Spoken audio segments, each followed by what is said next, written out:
Three giants, three legends. One question. Who really started the Nigerian movie industry, or what we all call Nollywood today? Now, this is a smoldering argument or debate between the oracle himself, Peter Edochie, and Manuel Udokwu and Kanayo.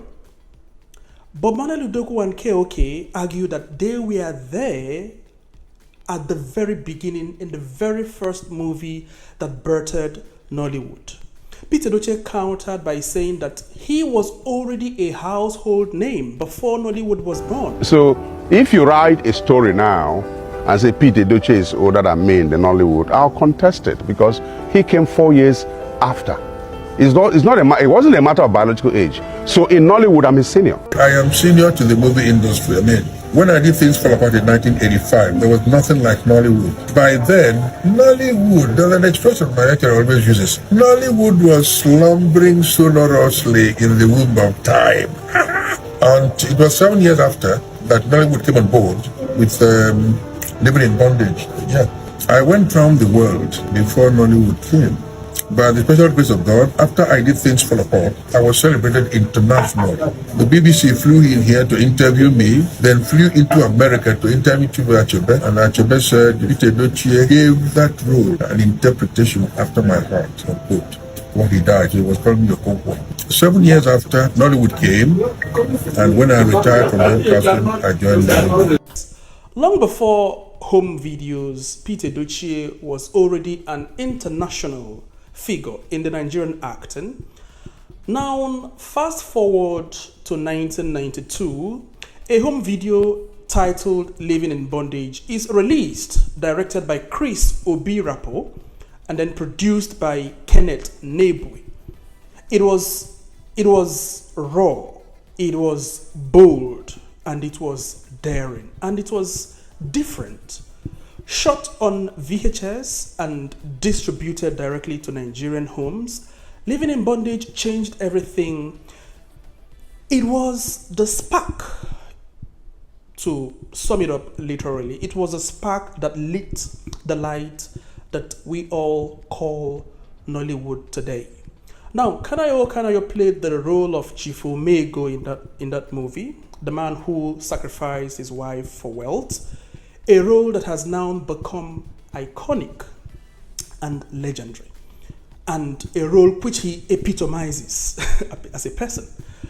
That movie proved something important, that you didn't need cinema halls to reach millions, just a camera, a powerful story, and VHS tape was sufficient.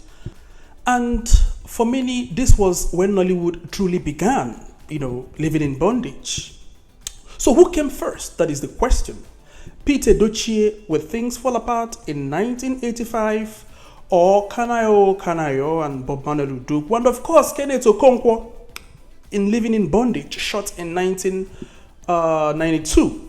The truth is, it depends on what you mean by Nollywood. If we are talking about acting in Nigeria cinema or TV, then Peter Edochie came first.